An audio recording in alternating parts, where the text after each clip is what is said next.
Assalamualaikum warahmatullahi wabarakatuh. Oke teman-teman, sehat semua ya hari ini ya. Alhamdulillah. Kita lanjutkan lagi pembicaraan kita mengenai manajemen proyek. Pada kesempatan kali ini saya akan masuk kepada pengantar mengenai knowledge area dari siklus proyek yang kita akan lakukan. Sebagaimana saya jelaskan pada kesempatan sebelumnya ya, bahwa project life cycle atau siklus hidup dari proyek itu kan dimulai dari inisiasi, kemudian planning atau perencanaan, terus kemudian kita lanjutkan dengan eksekusinya, dan di dalam eksekusi itu ada kegiatan pengawasan dan pengendaliannya, yaitu monitoring and controlling, dan kemudian diakhiri dengan proses closing.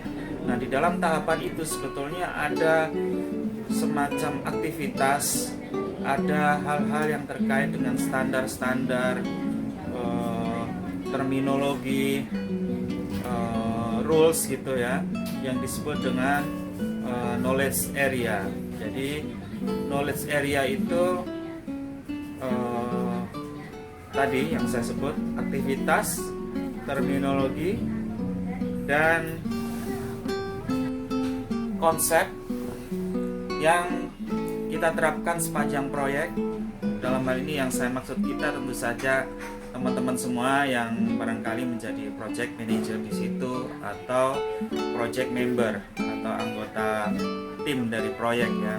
Bahkan even kalau teman-teman katakanlah sudah mencapai posisi sebagai seorang stakeholders, katakanlah project owner atau project sponsor. Nah, oke, apa sajakah knowledge area tersebut? Itu kurang lebih ada sekitar 10 knowledge area, yang di dalam setiap knowledge area itu ada kurang lebih sekitar 47 proses.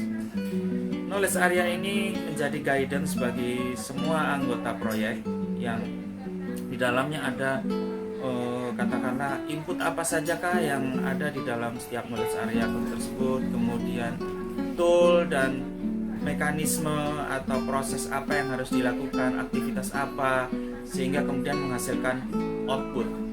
Jadi ada input, kemudian ada prosesnya, dan kemudian ada outputnya. Ini tentu sebuah perangkat petunjuk yang cukup lengkap, yang kira-kira bisa memperlancar dan mempermudah kita semua di dalam pengelolaan proyek tersebut. Nah, apa sajakah knowledge area tersebut? Yang pertama yaitu integration management atau manajemen pengintegrasian proyek. Yang kedua yaitu scope management atau manajemen ruang lingkup dari proyek. Yang ketiga yaitu time management atau manajemen waktu proyek, penjadwalan dan seterusnya. Kemudian yang keempat, cost management atau manajemen anggaran atau biaya ya.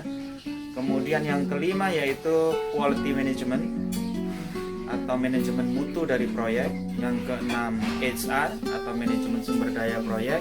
Terus kemudian yang ketujuh communication management atau manajemen komunikasi. Yang kedelapan risk management atau manajemen risiko dari proyek. Yang kesembilan procurement management atau manajemen pengadaan proyek. Dan yang ke-10 stakeholders management atau manajemen pemegang kepentingan atau para pemangku kepentingan gitu ya kalau istilah bahasa Indonesianya. Baik teman-teman, itulah kurang lebih 10 knowledge area di dalam proyek.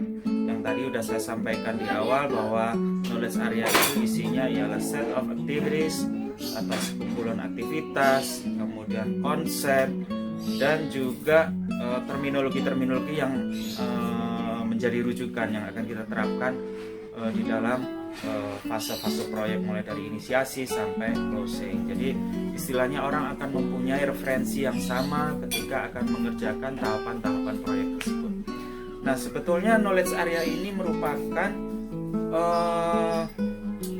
kelompok besar gitu ya dari proses-proses. Jadi kalau dirinci lagi sebetulnya ada sekitar 47 proses yang mewarnai atau yang akan kita lakukan sepanjang proses. Nah, apakah 47 proses itu nanti yang akan kita kupas satu persatu teman-teman ya.